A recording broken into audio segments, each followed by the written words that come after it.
Lindsay here, the Frugal Crafter. Today, I am going to try to do a little bit of a revamp in my craft room. Nothing too crazy, but I've been noticing lately I've come down to my craft area and it's just been kind of blah, and the tables are looking kind of shabby and paint stained, and I'm just not very inspired. So I thought I would take some of this shelf liner from our sponsor Paper Mart. You can find them online at www.papermart.com and see if I can kind of spruce things up a bit with these. Like I said, the tables are just kind of dark and blah, and I even have some old contact paper on one of my tables that I'm going to see if I can replace. So we're going to see if 2 rolls of contact paper can really make a big difference. I've got this kind of birchy looking white wood grain, and I've got this walnut darker wood grain, and we'll see what we can do.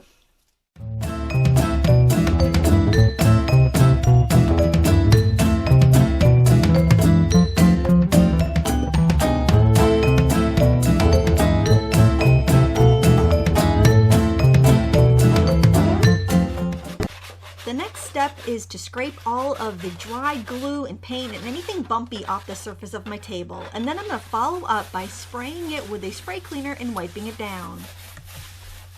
Okay, first thing I'm noticing here is that this is not adhesive, so I need to use double-sided tape to stick this down. It's also really thick. This roll is a 15-foot roll by 26 inches wide, and I thought it looked really thick, and I'm like, there's got to be more than 15 feet, but this is really a thick, heavy-duty, plastic-coated wood grain. It almost feels like a wood veneer, actually, and they recommend on the Paper Mart website to use double-sided tape, so I'm going to use my ATG gun to adhere this down, and I think that'll be the easiest since it is kind of a dispenser thing. And I am going to start with a strip of adhesive right here on the end of my table.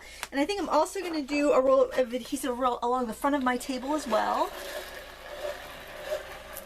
And this stuff is pretty strong, so I think we'll do all right. But I think I am going to go a little bit of it at a time in case I have to pull some of this up. It's also tear-proof, so I think it's going to hold up to my studio conditions, because it definitely does not feel like inexpensive shelf liner that like you've gotten before at, you know, Target or whatever. This feels like this feels like a really, like, almost like an oilcloth.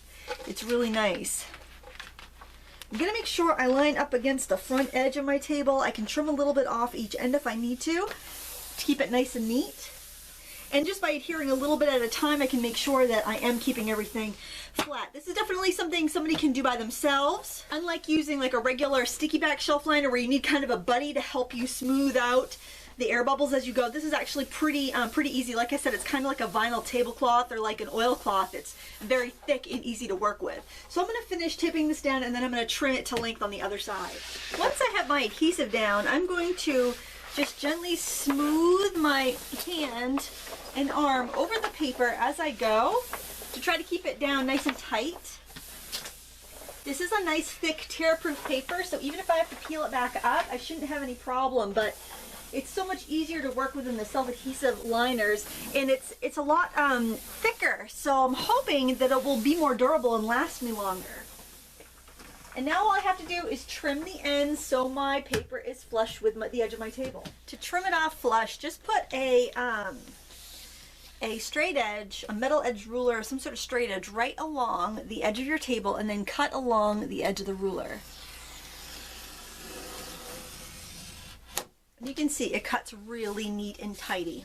Do that to both ends. Since I typically leave the back part of my table just for storage, I use my pen, I have my pen baskets and whatnot there. I'm not going to bother covering that with paper unless I have a little bit of space showing, and then I'll just fill it in as I go. So now I'm going to put everything back and see what else I might want to cover. Then I can also uncover areas so that I can put more, so I can cover some of the other surfaces in my craft room if I decide to. So this is the funny thing. I just realized that I had so much junk in this tray that I don't use very often that this is taking up way more space in my table than I actually need. So I'm going to go through all this and put away some things I don't use, or get rid of some things I don't use, so I have room for the things I actually grab all the time. I thought everything in this tray was completely useful and essential, but as I'm looking through these different jars that were in here, I'm seeing brushes that I don't use that often. I'm seeing, like, I have probably 30 pairs of scissors on my table. This probably is not necessary. So I'm gonna start to weed through, and then I'm gonna have a much brighter and clearer desk just because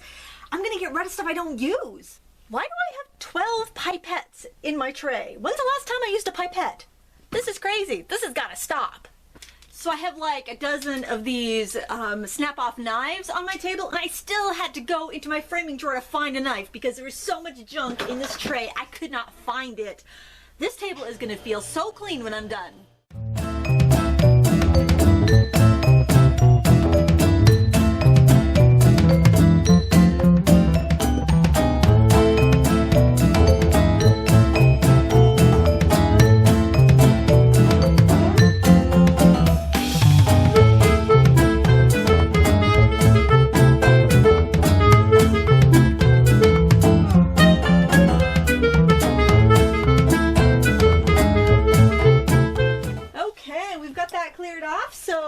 Start to apply the shelf liner, and I've got my gun here again and this piece of paper that's already pretty well cut to size.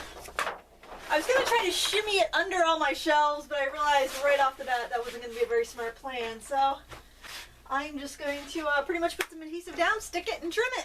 Okay, so I am done this project. I have recovered my main work table and also my die cutting area over there, and I'm going to show you a little bit closer look in just a second. But what I really love is how much brighter and lighter and cleaner everything seems down here, and all it took was just a little bit of shelf liner, and I liked how this wasn't self-adhesive. Actually, I was surprised when I opened up the package because I expected it to be like the peel and stick, but since this was a thicker product, it didn't want to curl up on me, and I didn't have to have a helper to help me smooth it down.